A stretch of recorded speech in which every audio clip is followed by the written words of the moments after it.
You're listening to the Optimal Performance Podcast. The OPP is brought to you by Natural Stacks, makers of 100% natural and open source supplements designed to help you live optimal. For more information on how to build optimal mental and physical performance into your life, go to naturalstacks.com. Oh, what's up, everybody? Welcome back to a new season of the Optimal Performance Podcast. I'm so excited to dig into this. We have a lot of great episodes that are coming your way, ranging from food to fitness to pure biohacking. And as always, the goal of this podcast is to give you awesome information that you can immediately apply in your life to live a better life. On today's episode, we have PJ Nestler, who is the director of XPT Life. And XPT is a training system that focuses on breath, movement, and recovery. And PJ is the real deal. This dude lives it every single day. And he's doing certifications for people to improve their life through those three categories. He works with Laird Hamilton and Gabby Reese to help people live their best life. We cover breath work, how people are breathing incorrectly. We talk a lot about the use of the sauna and how that can be an excellent tool for raising your level of performance. And it's a really fascinating, wide-ranging conversation with someone who really, really knows their stuff. He is a world-class expert in this arena, and we have a really cool conversation. As always, please, we'd love to hear your feedback. Send me an email, sean@naturalstacks.com.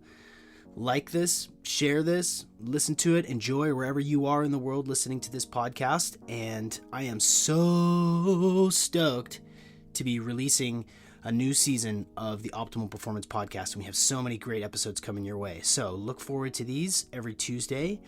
And without further ado, I introduce Coach PJ Nestler. You're listening to the Optimal Performance Podcast, and I'm your host, Sean McCormick. It's the OPP.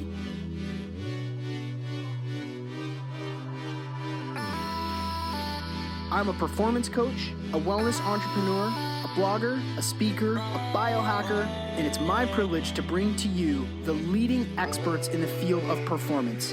So let's dig right in. And we're joined on today's episode of the Optimal Performance Podcast by Coach PJ Nestler, who is the Director of Performance for XPT Life, which I'll let him explain in a little bit. Also 11 plus years of coaching athletes with a specialty in combat sports training. PJ, welcome to the podcast. Thank you very much for having me. So I start the same way with every guest, and that is to ask our guest what is in their body. Whether you're an intermittent faster or whatever, if you eat breakfast or don't, do you take supplements or don't? It's 12:30 Pacific Standard Time. What have you put into your body today? I mess around with all of it. Today I've actually only had coffee. I use the Laird Super Fuel coffee.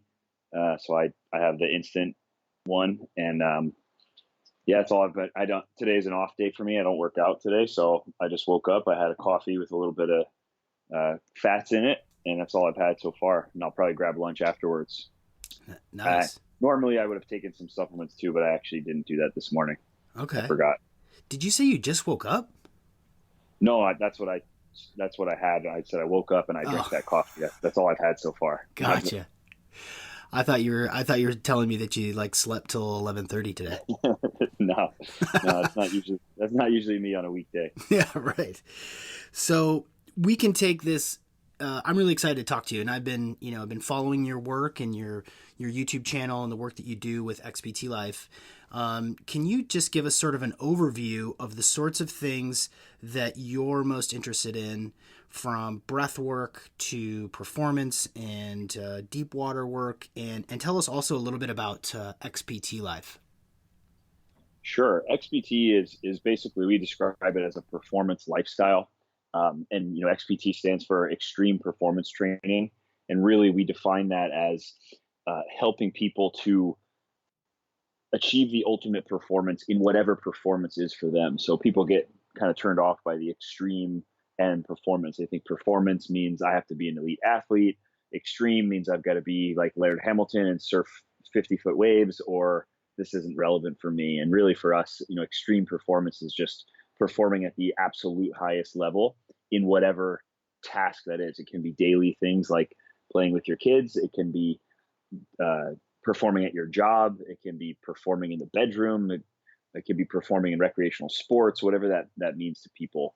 And our kind of underlying mission is to help people be the most versatile and resilient human beings possible. So that's kind of the short version of what XPT is all about. But then you mentioned some of the stuff that we dive a little deeper into. We have a unique underwater training system that was created by Laird Hamilton, and that was founded upon his, kind of desire to improve his capabilities for big wave surfing and to train in the off season and improve his breath hold capabilities, and then evolve from there into a pretty unique movement system. And then breath work is something that our pillars are breathe, move, recover. So the water training kind of falls into the movement category, but so does all other types of training. We really just believe in restoring foundational human abilities, whether things that have been lost on us from our sedentary lifestyles and sitting at a desk in a car and our whole life.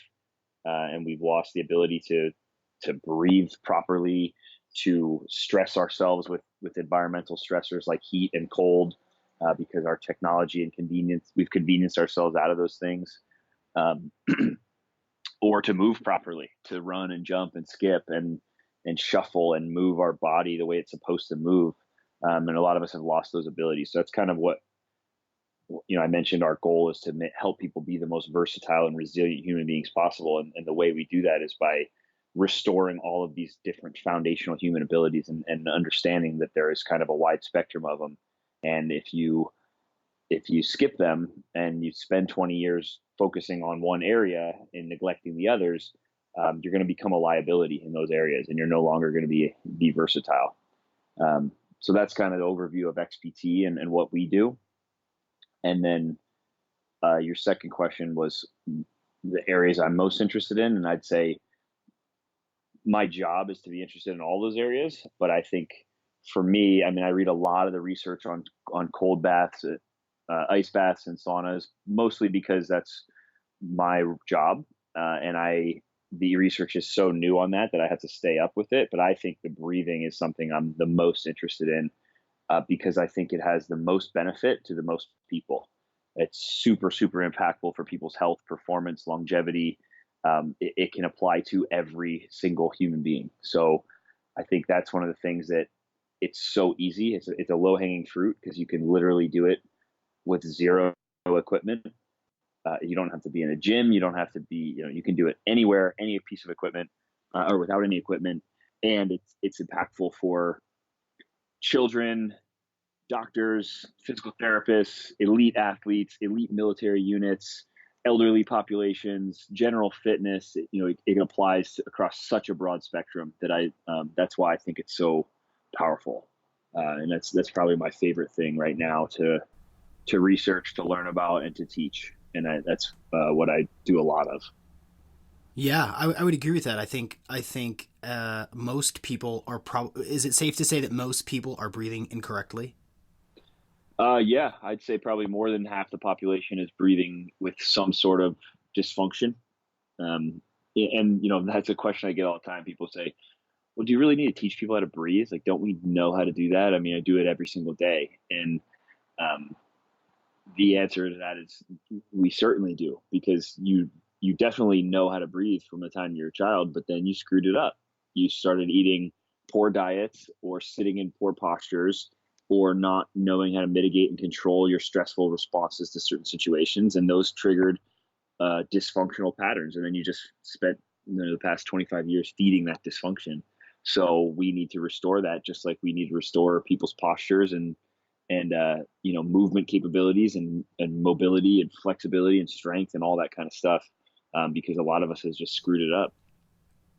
Yeah, and when you think about the it's in one of your videos you talk about sort of health priorities: breathing, eating, moving, and sleeping as sort of the four buckets of things that people should consider. And again, whether you are a NFL athlete or an accountant, you can still live a happier, higher performing life. But yeah, starting with the breathing, because you don't need any equipment, you don't need any tricks. What do you think that most people, and we'll just stick with the broad generalities, but do you think that most people are over breathing or under breathing, or is it situational? So a lot of people over breathing is one of the most common kind of breathing dysfunctions. That's one of the things that we work on. Over breathing is breathing in and out too much air or more than is necessary based on the current state of metabolic demands. And the reason most people over breathe is because a lot of us mouth breathe. And even if we don't, or we mouth breathe at rest, or we switch to mouth breathing really quickly during exercise. And in reality, we should be breathing through our nose pretty much at all times. That's what the nose is designed for. And one of the main things it does when it comes to over breathing is it helps regulate how much air goes in and out. So there's a whole bunch of negative health effects from over breathing or hyperventilating. And people think hyperventilating means breathing really fast, but in actuality, it just means breathing in excess of metabolic demand. So if I'm sitting here right now, I'm actually over breathing because I'm talking. And when I talk, it's really hard to regulate how much air is going in and out. What I end up doing is exhaling more CO2 than is necessary. And when I get rid of the CO2 in my body, it can create CO2 is a necessary thing. It's a waste product, and we need to get rid of the excess, but we want to maintain the right levels of it because it's necessary for me to utilize oxygen appropriately to balance out my blood pH. So when people overbreathe, they lower the CO2 level, and it leads to this cascade of negative effects that can lead to this habitual overbreathing cycle, can lead to decreased sports performance, can lead to a whole bunch of health issues. It's associated with a ton of different diseases and illnesses. So there's a whole bunch of negative health effects that happen from overbreathing. So that's one of the first things we look for with people, and we try to correct from a biomechanical standpoint and from also a biochemical standpoint, looking at like the actual respiratory gas exchange and how we can optimize that. What are one or two tips that people can immediately put to use that are sort of common mistakes that people make that they can correct right away while they're listening to this? What's one thing besides breathing through their nose that they can do? That was going to be my answer. Yeah. Okay. What about in any sort of rhythm or cadence? Like if you're breathing through your nose and you're just relaxed, whether you're, people listen to this in the car, at the gym, traveling, all sorts of different places. What, in addition to breathing through the nose, what's another thing that they can do to optimize their breath? The simplest thing is just slow down. And I don't tell people that we have tons of cadences you can follow that are designed to create certain responses in the body. But for most people, when you're just breathing at rest, it should be a nice, quiet inhale through the nose, exhale through the nose. It should be basically like a 1-to-1 ratio of inhale to exhale. That's normal restful breathing. But most of us we breathe way too much. And you should be taking no more than like 6 breaths a minute when you're at rest. So that'd be 5 seconds in, 5 seconds out, kind of averaging. Most of us breathe a lot faster than that, a lot more than that. So a normal person takes like 14,000 to 20,000 breaths a day, or I should say a normal person. That's like what would be normal. Whereas a lot of us take 30 to 40,000 breaths a day because we overbreathe, or we breathe too fast, too much. So that'd be my biggest 2 points on just all the time is shut your mouth and breathe slower. If you can be conscious of breathing slower, and then you can get into all kinds of different patterns and tempos and cadences. If you want to go that route and say a simple protocol to follow, if someone just wants to practice breathing in general, the kind of one of the best baseline ones I give people is called box breathing. It's really popular because it's a lot of psychologists and military units, and a lot of people use it. It's kind of the only breathing protocol a lot of them use because it is just so simple, and it's a great introduction to kind of the four corners of the breath, which is the inhale, the hold at the top, the exhale, and the hold at the bottom. And basically, in a box breathing cadence, you're just keeping all four sides of that square equal. So a sip, the one I start people off with is usually a 3-3-3-3 box. So that would mean a 3-second inhale, a 3-second hold, a 3-second exhale, and a 3-second hold. And they would just repeat that cycle. And what I tell people is if you can maintain that for 2 to 3 minutes, then you can bump it up.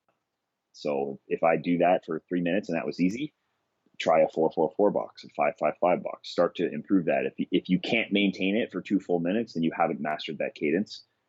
So then I just tell people that that's something you can work on, and that can create a lot of changes. It can help people with mental focus and relaxation. It can help you to down regulate. It can help you to shift out of kind of negative emotional responses, and it can create a whole bunch of physiological changes too. So that's a simple one and very easy to scale because all you do is bump the cadence up or down based on how challenging the protocol was for you.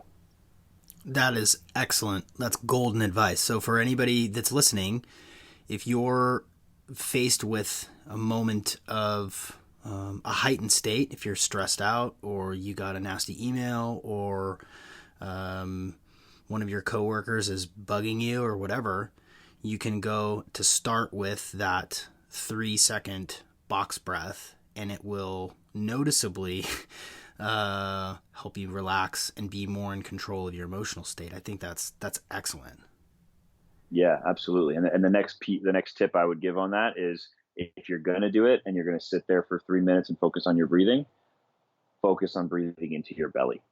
So think, you can put your hand on your belly, and I just tell people, and this is again one of the baseline cues. There's a lot more steps to this, but first step is getting people out of breathing into their chest. And one of the challenges a lot of people have when they do a box breath is they say they can't. They try to do a 6-6-6-6 box, but they couldn't inhale for more than 3 seconds. That was a big challenge I had early on because when we do an inhale, we pull the air in through our nose, and we think about pulling with the nose, and then it fills up my upper chest, and I can't get any more air in. And what I need to do, the cue I get that worked for me was understanding that the nose is the vessel, not the motor. So I'm not pulling the air with my nose, I'm pulling it in with my belly, and it's traveling through the nose.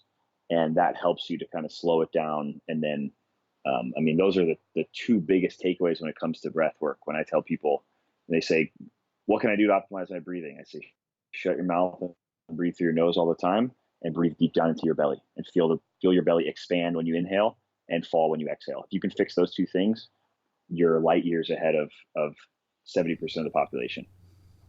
How much joy do you get from telling people to shut their mouth?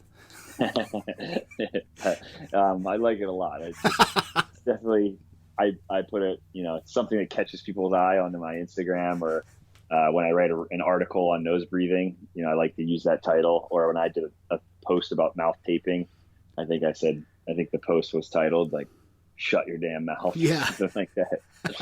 It catches people's attention for sure. That's excellent. That would never get old for me if I'm coaching people, and whether it's in a pool or laying on their back in shavasana, to shut your damn mouth, slow down.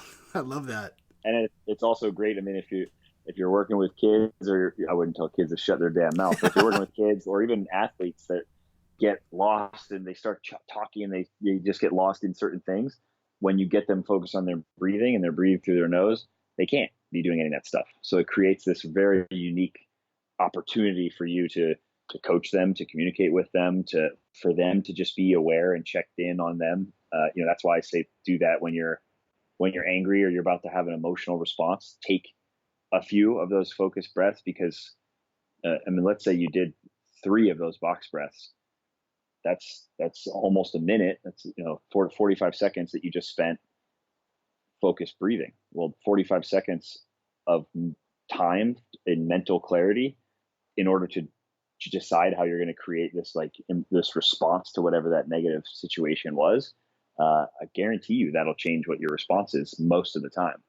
It'll be a lot more thought out than whatever emotion was just triggered to kind of lead you to that response. Right. Yeah.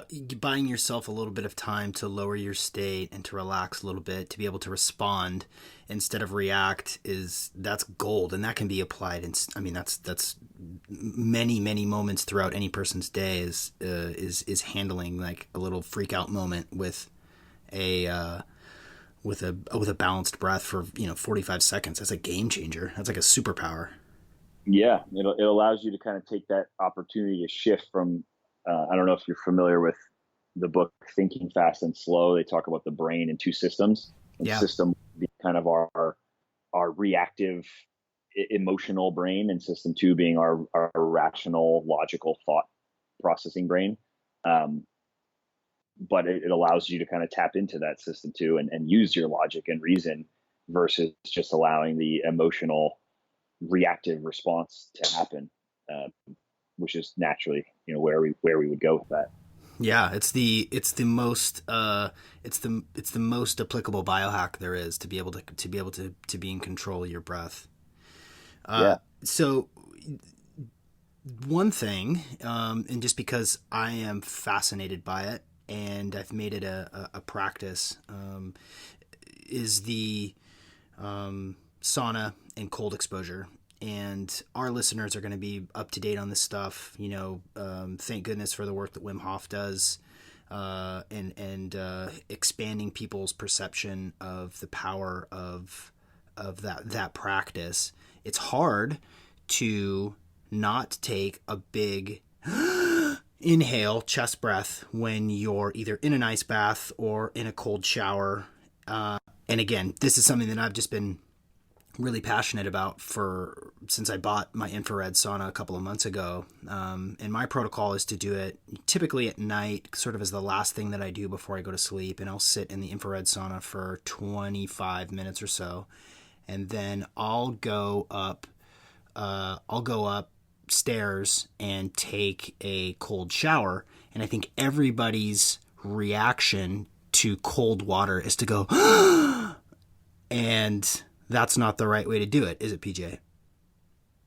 No, absolutely not. But I wouldn't say it's not the right way because it's definitely the response. I think what we try to teach people is how to mitigate that response. That's it, evolution. That's telling you like get the hell out of that cold water. Yeah. So it's not that that's wrong, but it's can we overcome that? And that's what we usually teach people. It's one of the main reasons we do the ice baths during our experiences.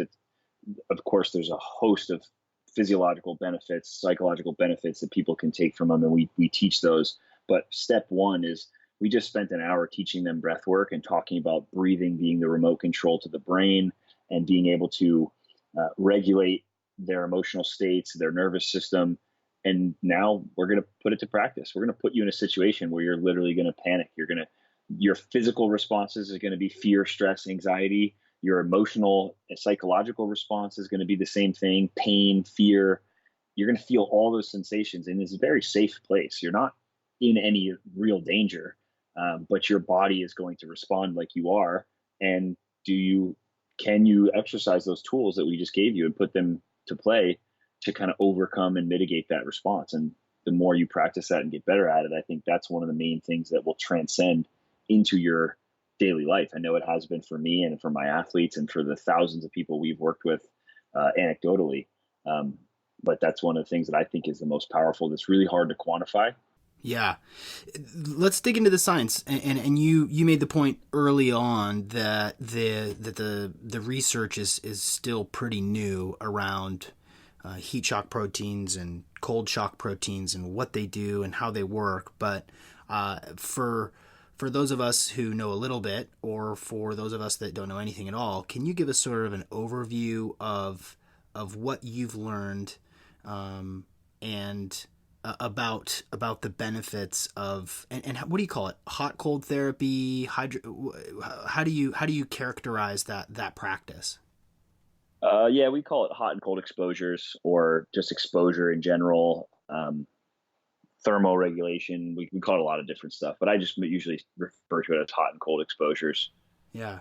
And can you give us sort of a overview of the science that you've learned about why this is good. Why should people be interested in hot and cold exposure?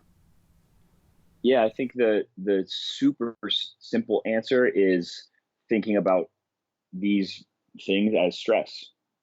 What When we stress our body in a certain way, it's forced to respond and become more resilient to that stress and get better. That's what exercise is. That's what intermittent fasting is. That's what um, hypoxic breathwork training is. All of those things are stress to the system, and your body, your biology is designed to help keep you alive. So when you start pushing it outside of its homeostasis, it's therefore going to have to respond.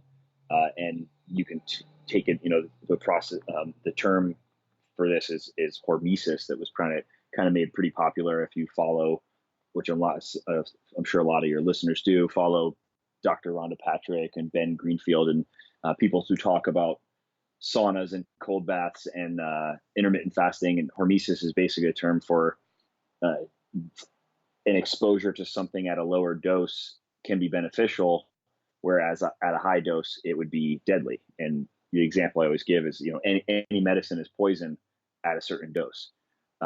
So that's kind of the overlying thing. But to get deeper into the science, which I think is really cool, but it is still new and emerging. And I think there is certainly some misconceptions out there on the science, and I'm not trying to bring them to light too much, because ultimately it's still doing more good than it is bad, because it's getting people to jump into saunas and ice baths. So I really don't want to poke a lot of holes in it, but the stance that we take at XPT is a little different than what you might read from some of those other people. Because if you do read the research, it is a little conflicting right now, or a lot of the studies are on animals, which can be can have a good correlation to humans, but can also have the complete opposite effect in humans. So there's a lot of stuff we just don't know yet. And it's really hard for people to jump into something when you say, well, we think it's good, but we don't know. But the reason we don't know is nobody is studying these specific protocols. The people who are studying the research on saunas and ice baths is all over the place. It's like, oh, we found a benefit to this, but we studied untrained people and we did 20 minutes in this type of sauna. And it's like, okay, well, does that apply to these other people? Well, then the next study where they studied a similar thing, they studied trained athletes and they did a different type of heat exposure. They were in hot tubs and they did it for an hour. So it's like, the protocols are so all over the place. It's really hard to make like a minimum effective dose, but it's looking on saunas. Every time a new study comes out, it's looking super beneficial for disease populations, especially in terms of helping people mitigate the risk of strokes and heart attacks and a whole potentially like Alzheimer's and dementia. But those studies were done on worms and flies. So like that's pretty far from, it's a pretty bold claim to say that it's going to help somebody with that. But it is promising. Like it leads us to want to do more research, but it's pretty far from, I would never make that claim at this point. But there is a lot of correlation research coming out on the correlation between frequency in sauna bathings and lower risks of strokes and heart attacks and all cause mortality. Now, again, it could be that, when you look at a correlation study, it could be that the people who frequented sauna more often also worked out more often and took more, were more health conscious and slept better and ate better. So it's hard to control a lot of those variables. But it's certainly a lot of positive stuff. There's studies that are talking about saunas being a potential protocol to help with lowering blood pressure, improving blood glucose control in diabetics, improving obesity, controlling obesity. So a whole bunch of really cool stuff. And the thing that I always tell people, kind of the asterisk on that, is you also see all of these benefits from exercise. Exercise is heat stress. So the saunas are awesome. They're an extra benefit, but think about it like an extra part of the workout. So what I tell people is, if you're only going to train 3 hours a week, don't skip your workout to go sit in the sauna. Go work out. You're going to get way more benefit from the exercise. But if you maybe can't get a workout in, but you can get a sauna, well, you can still get a whole bunch of benefits. Or maybe you're suffering from an injury, uh, or you're doing on recovery day. Maybe you train 4 days a week, but you want to go to the gym on the fifth day. You can't beat your body up. Well, go sit in the sauna for a half hour, and you could still take advantage of a whole bunch of benefits without putting extra mileage on your joints and your muscles. So you can use it in that way. Or maybe elderly populations who can't get as much physical exercise. Well, they can use the sauna to stimulate some of those responses.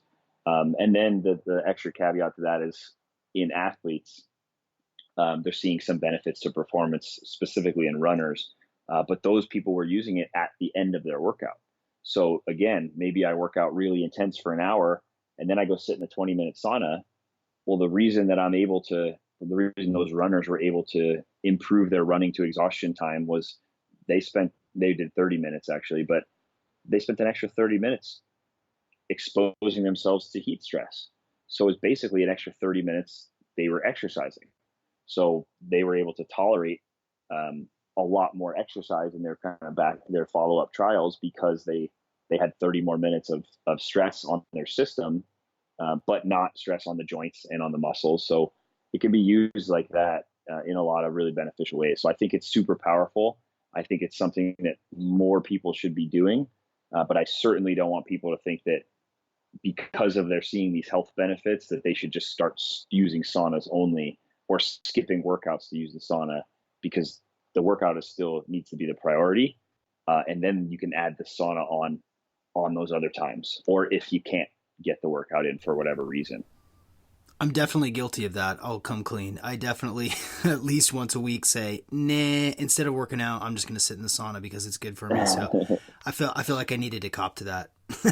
Me too. I mean, when I first started doing it, I was like, I got to start doing sauna more often. I was reading the research and I was like, I got to start doing this. And then it took me a long time to really be like, okay, now I fully understand the science and I can make better practical application guidelines. And that's what I started to kind of figure out. And specifically, I was working with my own family members, my dad, who had triple bypass heart surgery last year. And we were talking about a bunch of these benefits, and he was asking the question about, training.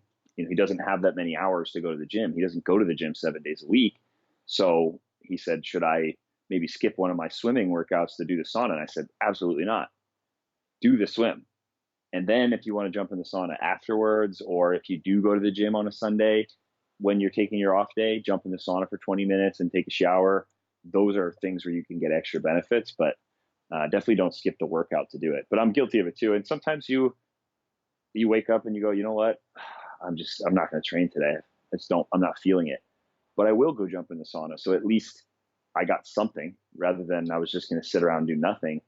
At least I got some benefit. So it's definitely a tool for your toolbox. Yeah. But not the end all solution for health. Yeah, don't weasel out of the hill runs with the sauna and think that you're getting the same deal. Yeah. And what I tell people too is if you're trying to create adaptation, it's got to be stressful.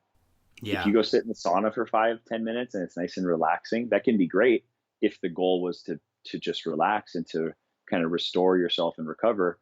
But if you're using it as the exercise for the day, you got to stay in there until it starts to suck. Yeah. And and I don't recommend people trying to kill themselves in the sauna, but what I say is stay in just past the point of discomfort.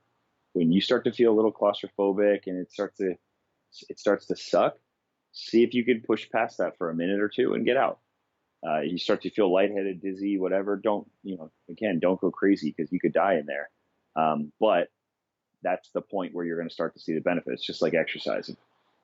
I'm fit enough that I train 4 or 5 days a week. If I just go for a walk right now, I'm not going to get a lot of adaptation from that. I'm going to have to push it hard enough. So same thing goes for the sauna. Yeah. How should we be breathing in the sauna? Should we just shut our damn mouths and breathe through our nose?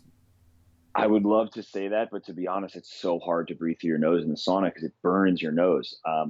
So depending on what sauna you're in, if you're in an infrared sauna, it's a lot easier because the ambient air is not as bad. So yeah, if you're in an infrared sauna, breathe through your nose the whole time.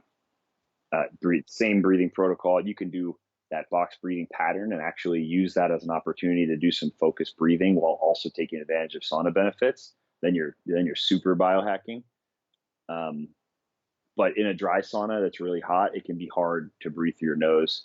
I'm actually, because it's something that frustrates me, I've been playing around with different things to try to figure out how I can mitigate that. I don't know if your nose adapts to it, because I don't personally have a sauna at my house and don't do it as often.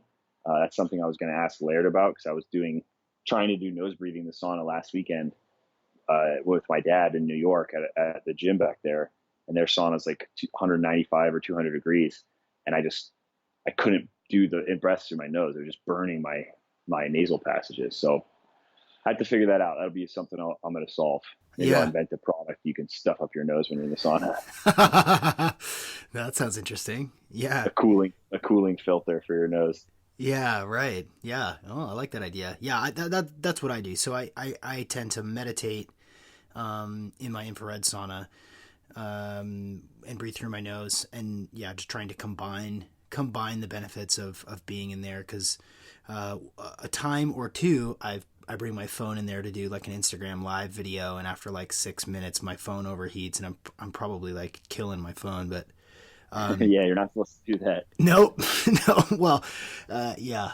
But yeah, do you have an opinion based on what you know between the benefits of an infrared sauna versus for instance, a barrel sauna?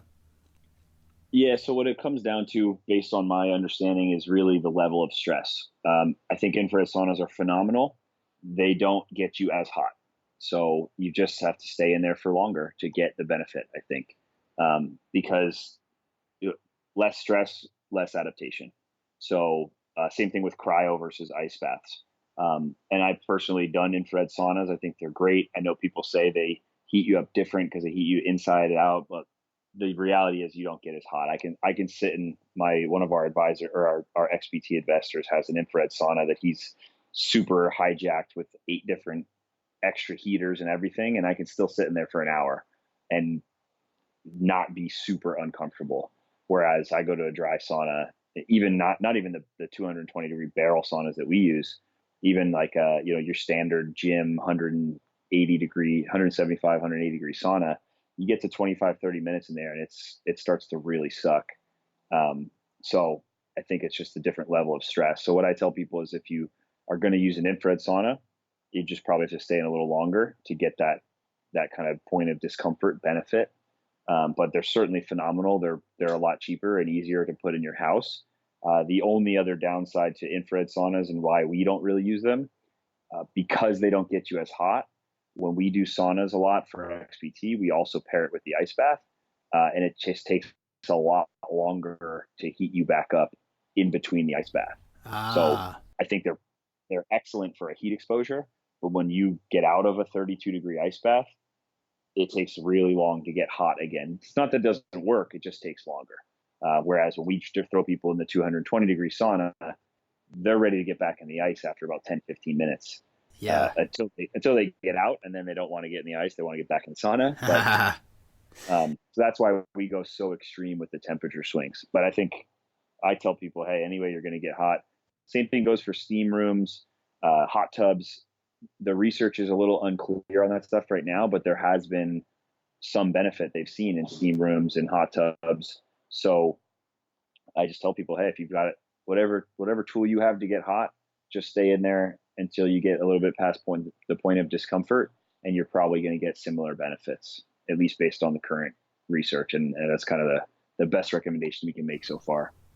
Yeah, that's really helpful, because I think for the average person, an infrared sauna is probably more accessible, price wise and size wise, for them to be able to use it. But taking into consideration that, yeah, if it doesn't suck, if it doesn't totally suck, or it takes a really long time to suck, then that means that you're not getting that same stress response that is really sort of the key to it. So yeah, that's good advice for people. And what you'll notice with that stress response too is it's very individual based on the day. So that's why when people ask me, what's the best type of sauna? I'm like, it depends on your situation and all of that. But like, okay, how long should I go in? Well, if I tell you to go in 20 minutes a day, but tomorrow your day just all shit hits the fan and you're so stressed out and anxious, you might get in there and after 8 minutes you feel like you're going to die. Whereas the day before you did 25 and you were okay. It's so variable. So that's why I think the easiest recommendation is like just get past the point of discomfort and whatever that means for you that day. And I track it, but it's always super interesting to me because mine, I used to be able to do 30 minutes, but it would really start to suck at about 22 minutes. And then 25 was like, okay, I got to stick it out, really focus my breathing to make it. Sometimes I get out at 25. Sometimes I would push past till 30. It just depended on the day.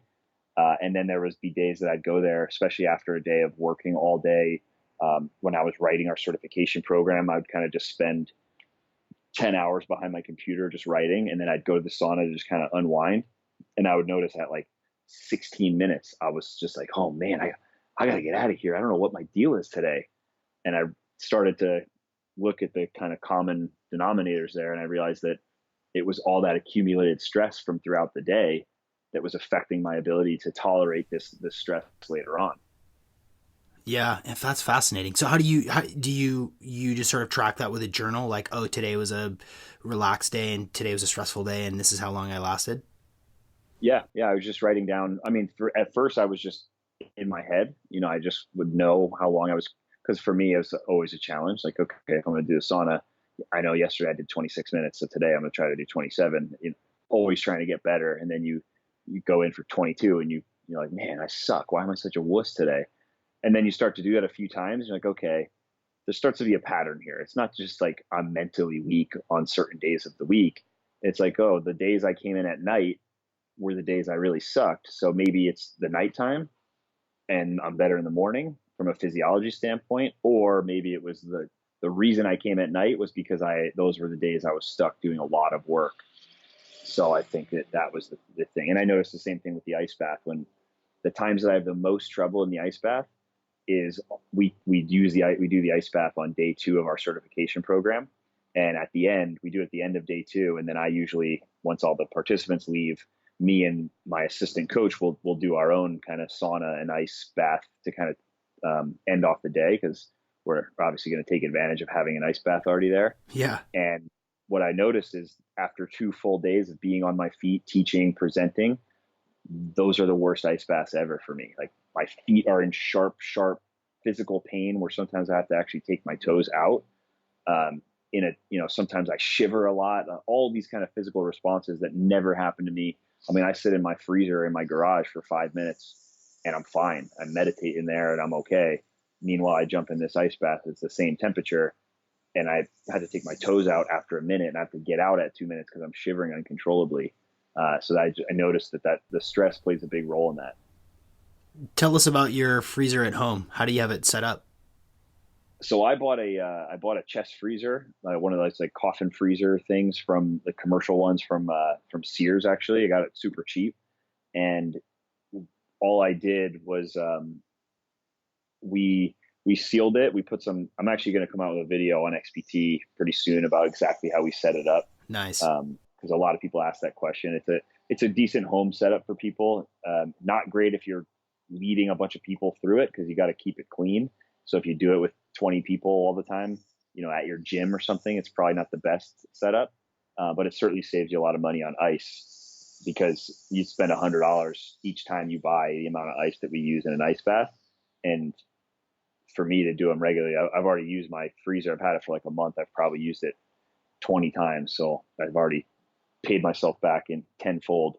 But yeah, it's basically a chest freezer. It's 14.8 cubic feet, which is, I think, the perfect size for one person. It's deep enough and wide enough where you can sit in it all the way up to your neck, and you can your legs have to be bent. I'm 6 feet, or 6 foot tall. Your legs have to be bent, but they're not like uncomfortably jammed up into you. You can still dunk your head under. You can't fit 2 people in it, so if you want to do like a 2-person one, you have to go with the bigger one. But this one works perfectly, and I just fill it with water. We sealed like all the insides. We caulked them and sealed them, and then we fill it like 3/4 with water, and then we run it for like 2 days ish to get the temperature down. So it'll drop the water temperature below 40. And I have a temperature gauge inside of it, like a pool one, and then one on the outside too. And then once the temperature is down below 40, I have it plugged into a timer, and it just runs for 2 hours a day. And that just keeps the water temperature at like 36 degrees. And that way I can just jump in it whenever I want. And if I have a few people come over, I'll bring out 1 or 2 bags of ice. So, because multiple people getting in there, your body temperature will warm the water a little. But yeah, it's great for me to just jump in. I just have it readily available, so I don't have to go buy ice or deal with setting it up and dumping it out. I just get to jump in whenever I want. And we put a little bit of Himalayan we put Himalayan sea salt. No, sorry, Epsom salt. We put Epsom salt, and I put a little bit of food grade hydrogen peroxide in there just to keep it clean and prevent like bacteria from growing in there. And it's a great setup. The only thing I tell people is you've got to clean it out every like 2 to 3 weeks and clean it out very thoroughly so it doesn't grow funk and fungus and bacteria, and then unplug it before you get in it, because you probably shouldn't be sitting in a pool of water that's plugged into an electrical outlet. I've actually done it before, and I've forgotten to unplug it, and I was like, oh man, thank God I didn't get electrocuted in here. Oh man, yeah, that sounds like a pretty good setup. Did you kind of develop that, or did you co-opt that, or get that idea from someone else? I learned it I saw it from Brian McKenzie actually, and then I hit him up and asked him how he set his up, and then Dr. Andy Galpin, who's a good friend of mine and a good friend of Brian's, he set one up in his backyard. So I just talked to both of them, kind of got best practices from them, and then I went to Sears just to kind of check it out myself for sizing, and I just kind of went around Sears sitting in them, and I found a perfect one. How was that? Did you get a couple weird looks from the gal at the front desk? Yeah, because we had one of the salesmen with us, and I was asking him the different costs and shipping and stuff, and then I looked at one, I was like, let me check this one out. And there's like little trays that come with it, and I took the trays out and then climbed in. Jeez. Like, who's this psycho? Yeah. And then I asked him, how many bodies can you fit in here?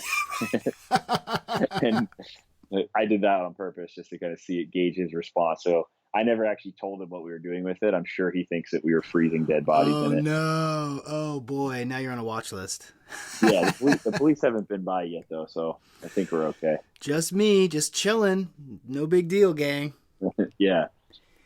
Well, I want to change kind of the trajectory of this because, your breadth of knowledge, your scope and experience of all things optimal performance is just super impressive, and the level of expertise that you have on so many different things is pretty cool. What do you take as far as supplements? So personally, right now, I have a nutrition specialist I work with who is phenomenal. I think he's one of the best in the industry, and I've been in this industry long enough, would work with so many. His name's Dan Garner. Might be a great guest for your podcast as well. Yeah. He's based out of Canada, and he's a lab analyst as well. So he orders labs, like blood labs, urine. You kind of do you do urine, saliva, blood, stool, everything, and he tests a whole bunch of different stuff. So I was fortunate enough, him and I worked together with a few athletes for a long time. And then I was fortunate enough, and I made the investment myself last summer. Changed my life completely. Best investment I've made in my health ever. Really? Yeah. And I wasn't even feeling any issues. I just was like, all my athletes are doing this and getting such phenomenal results because we can individualize their training and nutrition based on their specific physiology, not our best guess based on research, but like what we're actually seeing is like their issues hormonally and all that digestive stuff. So when I did it myself, I just wanted to kind of check in and see how it goes, just do it. And we found a whole bunch of issues with my testosterone was low. My cortisol was all screwed up throughout the day, and which was screwing up my energy levels. My body was always kind of feeling like crap when I worked out and always breaking down. And he was saying because I was stuck in this kind of cortisol pathway and going always catabolic, and I was not going down this like anabolic pathway. So my testosterone, my DHEA were really low. He's like, he read my results and he goes, here's my guess. If I didn't know you personally, here's what I would guess for you.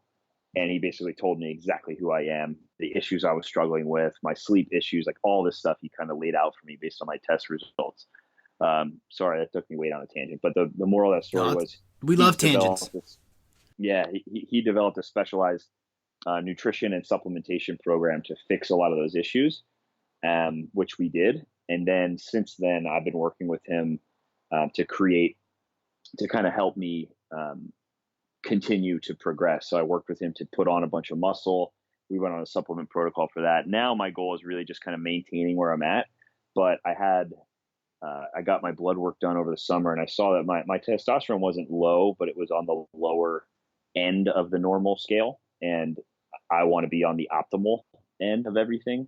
So I take ashwagandha twice a day, to help boost natural testosterone. I guess he was saying that's one of the only things that's been proven to help boost natural testosterone. And then I take a garlic extract, which I believe I also got super sick. I had a sinus infection over the summer, which was really weird. I don't get sick ever. So, and it hit me real hard. So I just kind of felt like my immune system was in the gutter. I think it was from all the traveling and stuff my body wasn't used to. So he put me on a garlic extract, which I believe was an immune system booster.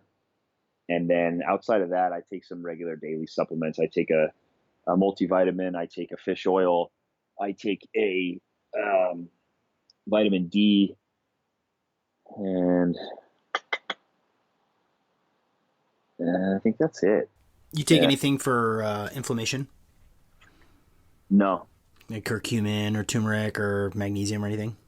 No, I used to take magnesium and I stopped. It was messing with my sleep, which is so weird, and nobody could explain why. I talked to like 3 different specialists, but I narrowed it down.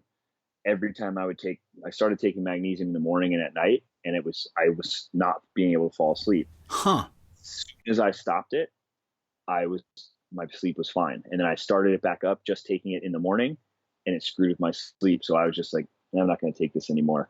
I do use turmeric. I put that in a lot of my, Laird loves turmeric, and he puts it in his creamers and his, I have a turmeric superfood creamer from Laird that I'll use in my coffee in the morning, but I don't take any of those in terms of a pill. Those are just the basic supplements that I take every day. And then I have, I take protein and a carbohydrate powder, or sometimes essential amino acids, kind of intra and post workout. Yeah. You're probably the first guy on the planet to take magnesium and not sleep. I know, that's what everyone said. And I was like, could it be the magnesium? And everyone's like, no, magnesium helps you relax and helps you sleep. And I'm like, okay. And I kept taking it. I went weeks of taking this stuff and screwing with my sleep, and then stopped completely and immediately went back to sleeping fine, and then started taking it again. And immediately, like that day, started having sleep issues. Stopped taking it, sleep went back to normal. And I was like, all right, I know it doesn't make sense. I've actually tried researching to see if I could find anything else on that. I haven't found anything, but I'm like, hey, whether it's placebo or not, when I'm not taking it, I'm sleeping better, so I'm not taking it anymore. Yeah, don't mess with it, Right. Yeah, it's not that important. It's not going to change my life that much. So right. I get my magnesium when I soak in that Epsom salt in the ice bath. Yeah, right. Yeah, I own float tank centers. Have you ever used a sensory deprivation tank? No, but I really want to. I actually have a free pass to one here, and I've been traveling so much I keep forgetting to do it. Dude. I'm going to do it next week. That's really something I've been wanting to do. Yeah, after an intense workout, or like right after a east to west coast flight, coming back home off the plane and straight into a float tank for recovery is crazy. If you can find a way to talk the XPT family into investing in a float tank, I think it would be a really it's an incredible tool. I mean, we have a number of Seattle Seahawks and Sounders and Reign FC professional female soccer players and college athletes coming in to use it really frequently, and we've combined that with some cryo. We have a partnership with a cryo place locally too. But yeah, you gotta go take advantage of it. Yeah, I'm definitely going to check it out. So, what does an off day look like for you? A Uh, rest day. Sorry. it looks like today, a lot of work. Usually starts off with a little bit of breath work, or I pretty much always do something. Maybe ice bath or sauna or some breathing or some mobility. Some days that if I just like to get outside, so I'll go to. I'm fortunate one of the Equinox gyms here that I just started going to has a beautiful rooftop turf space. So I'll go there and I'll just kind of do some light. Well, I say light, and I always end up pushing it way too hard. But I'm supposed to be doing like some light kind of low intensity conditioning work, or just some movement, some like animal flow movements. Just move my body, just do some different stuff because my training days are really gym focused. I do 4 days of strength training in the gym, which is pretty heavy, mixed with some explosive plyometric stuff. So I try to make my other days different. Maybe it's just kind of low intensity conditioning, or I just like to do something fun. If I can go surfing, that's kind of my ideal off day. So like Sunday was one of my rest days, and I got back out in the water with one of my buddies, and we surfed for like 3 hours. That's the perfect off day for me. Nice. That sounds great. So you're not binge watching Game of Thrones, eating Cheetos and drinking Mountain Dew on rest days. um, at least not publicly. No, I don't really watch TV. I love to read, so I'll read when I'm taking a rest day. I still like to read and learn, but sometimes I need a mental rest day, so I'll read novels. I like spy thrillers or kind of crime mystery thrillers. So secretly, I've that's something I've been like addicted to, and I've been flying through. I've been reading like a book a week, like a thriller book a week, and Nice. it just because I do so much reading now for my job that I could spend all day reading research about breathing. So the last thing I want to do at night before I go to bed is pick up my breathing book and read that. So like I really that's something I think I added into my routine really religiously probably a year and a half ago, and it's helped me a lot because I was kind of the guy who would use that hour before bed to read, but it would always be business related or Yeah. learning, and then my brain would just keep going. And now I get jump into these novels, and it just takes my brain in a different way, and I think it really helps me to reset. I totally agree. I'm on the same exact page. Like I have not, I haven't read fiction. Oh man, I mean, I can't remember. Up until recently, I hadn't been reading fiction for a very long time, and it's just the way that we're wired, right? We want to be the best that we can be. There's so much to learn from breathing to recovery to business. You could read every self help book and personal development book out there, and I would do the same thing. It's like, oh, I'm gonna unwind at night, and I'm gonna read, you know, the magic of thinking big, or some Deepak Yeah, Chopra. It's like, no, I should read something else that has a narrative because it really helps. I think it's safe to say that you and I are both probably pretty type A, and giving a little bit of break, a little bit of ramp to just get lost in a story is a good thing. What are you reading right now?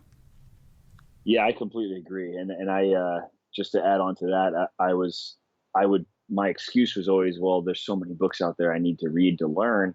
I'm not going to waste an hour of reading time reading something that's not making me better. And it's almost like the same thought process that athletes have when they comes to recovery days. Like, oh, I'm not going to waste a day of going to the gym to not push myself really hard.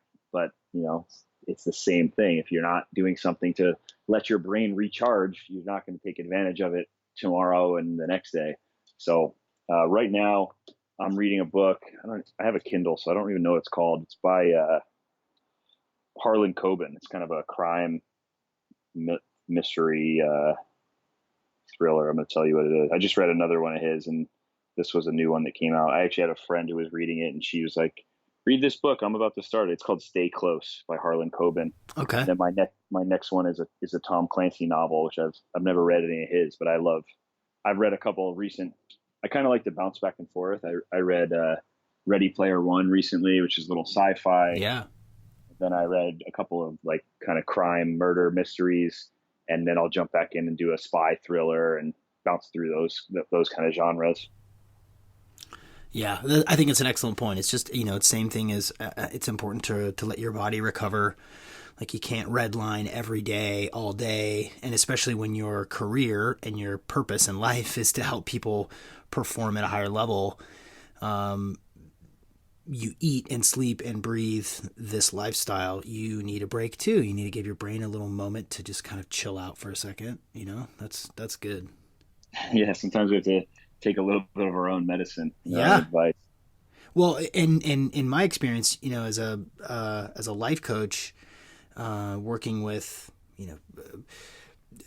pro athletes and some CEOs of tech companies, like it's harder for really high achieving people to pump the brakes because that's all they know is work, work, work, grind, grind, grind, grind. Okay, I got to eat. Oh, I got to spend some time with the kids and a lot of I think a lot of people really overlook the importance of taking like a mental respite and planning a vacation and like having a day to not look at your phone. Like certainly, not looking at your phone until the minute you try to go to sleep at night. Like those sorts of Yeah, things really do help, and they add up against you if you don't take care of yourself, and that's probably where your cortisol levels, and eventually your testosterone levels is from just driving and going for such a long time. Don't you think? yeah. Oh, that's exactly it. I mean, that's what his analysis was based on this. I would say at the time I was starting my own business, he's like, I'd say you're either an entrepreneur or somebody who just grinds the candle at both ends. You probably drink a bunch of caffeine to keep you going because you're working so hard on projects, but then you also want to go crush it in the gym. So you're probably downing caffeine all day long, which is screwing up your adrenals. And you probably relied on this for a really long time. I was like, oh, that's exactly what I'm doing. I'm building my business for 12, 15 hours a day. And then I'm trying to pump it down some pre-workout to go to the gym. And then I'm come home at night and I'm reading work stuff before I go to bed. So it definitely screws you up like that. Yeah. And Plus your family and everything else. yeah, yeah. Plus, trying to have some sort of a life. Yeah, it was definitely burning the candle at every end you could. Well, you've got me sort of tripping now. I'm thinking like, I'm good. I don't got the low T. I think my T is okay, but now I'm thinking it may be worth because I don't really I haven't been to the doctor in probably 6 years. Maybe 4 years since I went and last got blood work done because I pay close attention and I know my body and I'm I feel like I'm in synergy with what's going on mentally and physically and spiritually and emotionally. But now I'm thinking, oh boy, if PJ's got low T, man, I better go, or had low T. It's probably a good idea for me to go get that checked out because what I don't know could be slowing me down. Yeah, and my mine wasn't actually low. It was if I went to a normal doctor, they would have said, "Oh, everything's normal." But for me, I wasn't optimal. Not optimal. I was at the lowest end of the normal scale. And I'm 32 years old. I'm healthy. I'm active. I wanted to be at the highest end of the normal scale. So Right. we optimized, and it wasn't just that. I had some digestive issues that I wasn't really aware of because I didn't. What I always say when people give an example of like they think they eat really healthy or I eat this diet and I feel fine, or I only sleep 5 hours a night, but it works for me. And what I tell them usually is you're just so used to walking around at 70%, you don't know what 100% feels like. Yeah. So for me, and I preached that with sleep for so long, and then all of a sudden I did this nutrition stuff. Within 2 weeks, I was like, whoa, this is how you're supposed to feel. I just thought it was normal. Everyone talks about crashing at 3 o'clock. So I thought it was normal that I chug an energy drink to keep me awake for my afternoon sessions. And I down, 400 milligrams of caffeine in my pre-workout to go get a good workout. I just figured that was normal because everyone around me was doing it. And within 2 weeks, I didn't take any caffeine. I wasn't drinking any coffee. I had more energy in the morning when I woke up throughout the afternoon. I was coaching 4 p.m. sessions like I used to coach my 9 a.m. sessions after drinking 3 cups of coffee. Huh. And I was like, that alone was like enough because I had some people. One of the tests that he does is a food sensitivity panel, and there's some controversy on those. And I had some people like, well, the science, this and that. I go, I don't give a shit. 2 weeks, the way I felt, I don't care what anybody else says. It worked for me. It changed my life. I slept better. I performed better. I was able to get stronger in the gym again. I had more energy. So I drink coffee now because I enjoy it, but there's days I wake up and I don't drink a sip of caffeine all day long and I'm fine. And I was drinking 4 cups of cold brew before 11 a.m. and then downing Mr. Hyde's pre-workout that has enough caffeine to kill a small horse. I was like a caffeine monster back then, and it wouldn't even like affect me. Now I have a cup of coffee at 8 a.m. and it keeps me going all day long. I think the point yeah, sorry. No, I was going to say, I tell everybody, like, if you have the funds to do it, it's such a worthwhile investment because and now it's helped me to understand what normal is, like what my baseline is. And now I know when I eat a food, how my stomach responds to it or how my body feels. And I'm like, okay, maybe that's something that I need to not have in my diet versus before I just was like, oh, I guess it's normal that my stomach hurts and I'm bloated and I have gas because that's just a normal thing. I think the point you made about, I think a lot of people, especially high performers, because I mean, I've seen enough and know enough about XPT that you are getting like really driven people, and when you pause for a second and say, hey, like you've been operating at 70% for a decade, you've been doing a lot of great work, but you're really only operating at 70% and you just don't even know it because you don't know what you can't remember, or maybe you've never actually been to 85, 95% of your optimal performance. I think that's a blind spot for a lot of people, and I think myself included. I'm doing some deep introspection right now, PJ. Yeah, and I agree too. And I'll tell people that sometimes because they're like, well, if it ain't broke, don't fix it. And I'm like, well, yeah, that's a great strategy, I guess. But if you're able to have this much success and you're only operating at 75%, imagine what you could do if you were at 100 or 95. So if you're comfortable with your current success and achievement, then stay there. But nobody is. Like, no one's going to look themselves in the mirror and go, oh, I'm comfortable here. Maybe when they find out what it's going to take to change it, that's the challenging part. Because right. Dan said one of the hardest things is he does the labs, he gives the results, but then it comes down to, like, do you have the discipline to do this, to create this massive lifestyle change, even though it's short term. But the reason my results were so ridiculous was I was so dedicated and disciplined to my diet and my supplements. And it was miserable for 3 months because I had to remove a ton of foods from my diet that I was eating all the time. I had to be that guy at restaurants who's like, does this have this in it? Yeah. What about this? You know what? Why don't you just bring me a turkey burger patty with no cheese, no bun, no nothing, no sauce, and give me some salt and pepper. That was me for 3 months. I would like get anxiety about going to restaurants because it was such a pain. But I was just committed. And when I did my retesting, he was like, wow, this is phenomenal results. And it just shows the discipline that you had to go through this. Cause sometimes people pay all this money and then we get the results and then we go back and do the testing again. And a lot of stuff didn't get fixed. And he's like, people always want to blame it on, like, well, it didn't fix the thing. I'm like, okay, well, how strictly did you stick to the diet? Well, I stuck to it pretty well. You know how that goes. If you're not doing it, you're not going to get the results. So it definitely takes the discipline to change some things. But yeah, it's pretty awesome when you can get that reset and feel what that feels like and have your body performing the way it's really supposed to and functioning the way it's supposed to. How long ago did you make those changes? I did the first testing with him, I think last July.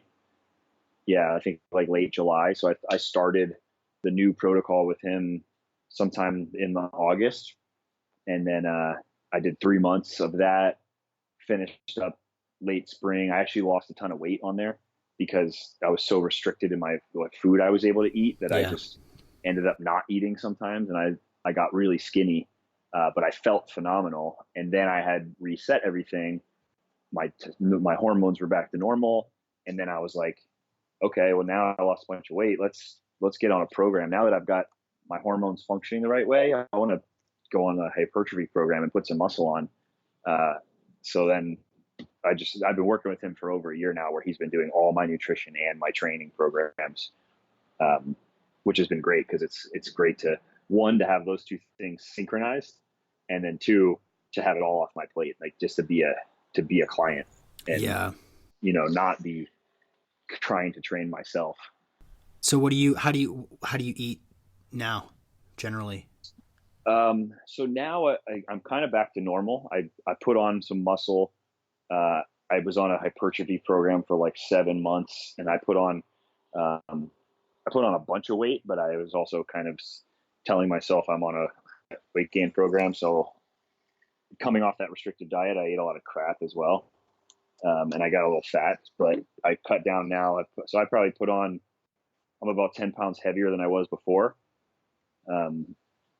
And now I basically eat back to kind of my normal diet, which was always meat and vegetables, pretty much. I eat chicken, fish, steak. I eat carbohydrates too. I eat rice and potatoes, and then I eat a lot of vegetables. That's pretty much the bulk of my meals are somehow around that. Pretty balanced, sounds like. Yeah, it's super balanced. It's nothing. I don't cut out any macronutrients. I fast every once in a while, just sometimes out of necessity. Like when I'm traveling and I don't want to eat crap they have in the airport, I'll just be like, I'm just gonna fast today, and I'll just do a 16-hour fast or whatever. But I don't do it really on purpose. Like I don't have a schedule. I just will fast here and there based on my schedule. And then other than that, I eat a pretty balanced diet of, I don't measure my intakes anymore. So I don't know exactly like my carbs, protein, all that stuff, but I think it's pretty well balanced out. Yeah, it sounds like it, but it's not like strictly keto or anything like that. You're not eating for ketosis. Yeah. Nope. I'm not on any of those. I've actually never done keto. I probably will at some point, just to do it.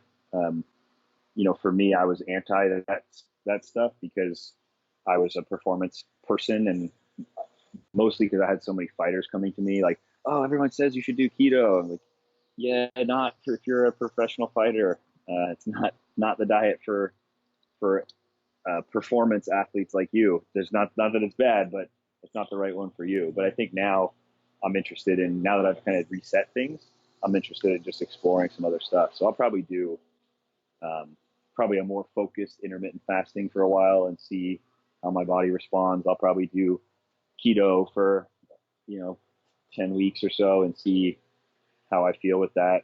Just kind of mess around with different things. Yeah. I think it's good to learn from experience too. When people ask questions, I'll at least have personal experience, not just research. And then also see what I like. I might find that one of those diets is just better for me and I feel better on it.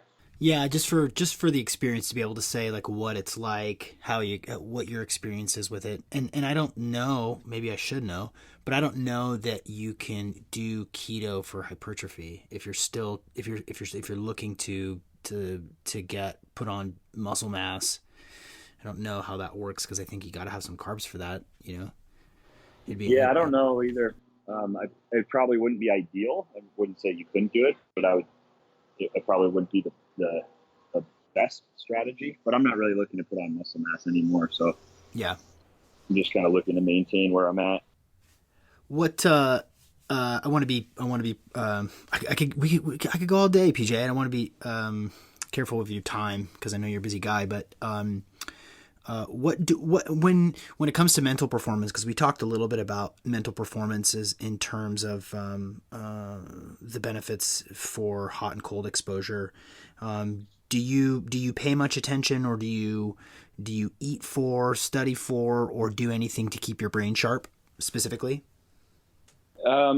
Yeah. So my diet, I think, keeps me pretty, that's what I feel the best on, the way I eat now. So I don't necessarily really like a low carbohydrate diet. I don't feel like, just again, me personally, I just don't really feel that um, I have as much mental or physical energy when I eat really super low carbohydrate.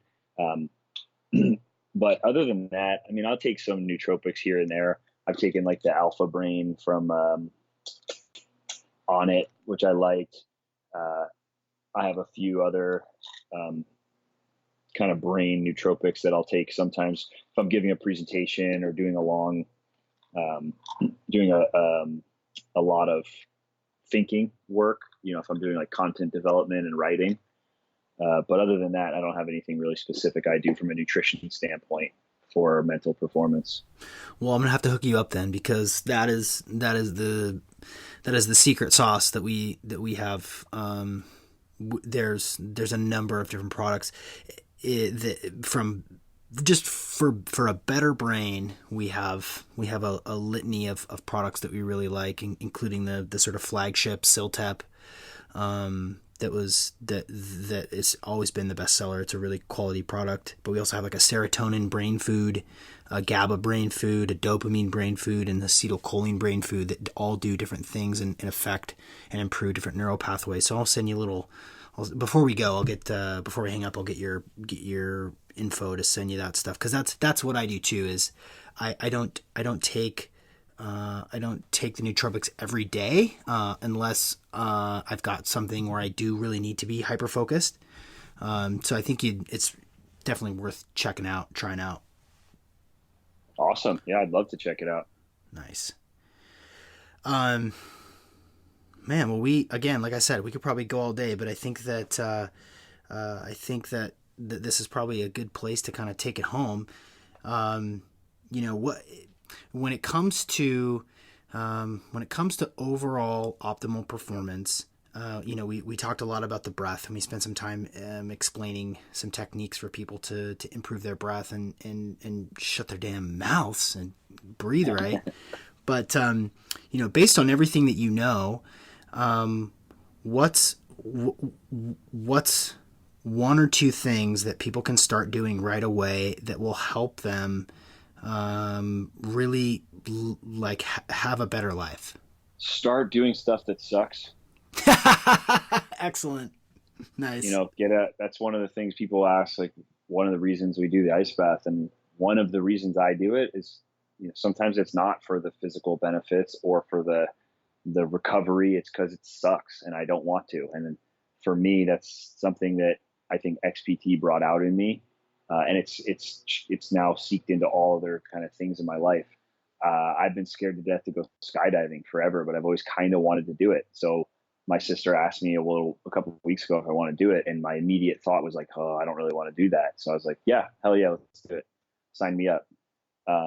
I was afraid to do the float tank because I'm claustrophobic, and the picture I saw of the place I was going to go, it looks like you're getting closed into a chamber that you have a ladder up to this little door that looks like what's it called?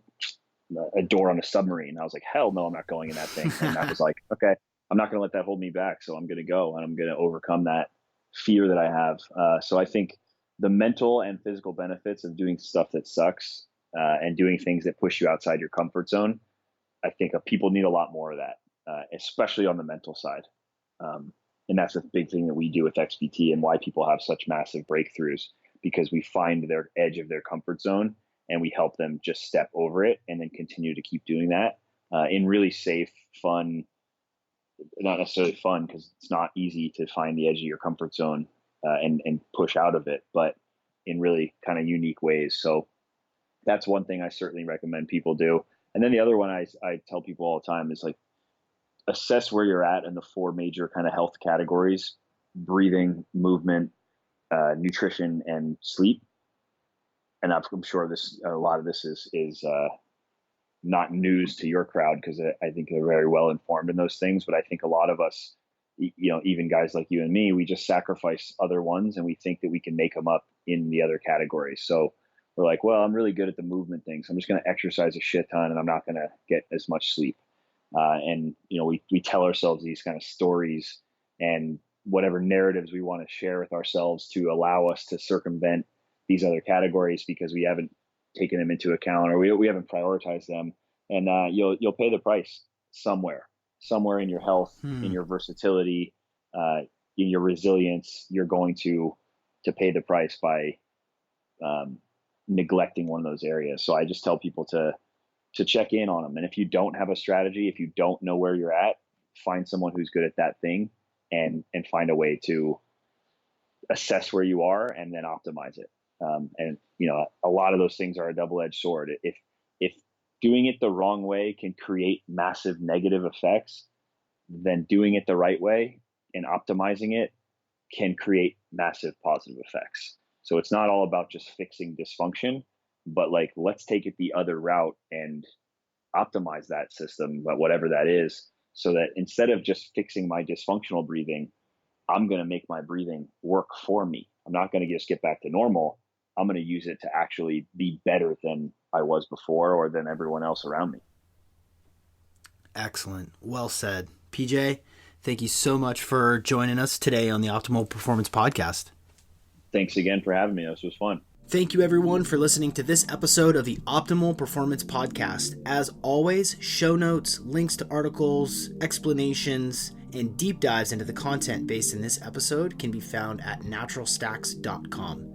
The Optimal Performance Podcast is a Natural Stacks original. Our executive producers are myself, Sean McCormick, and Tyson Eldridge, and the OPP keeps rolling on.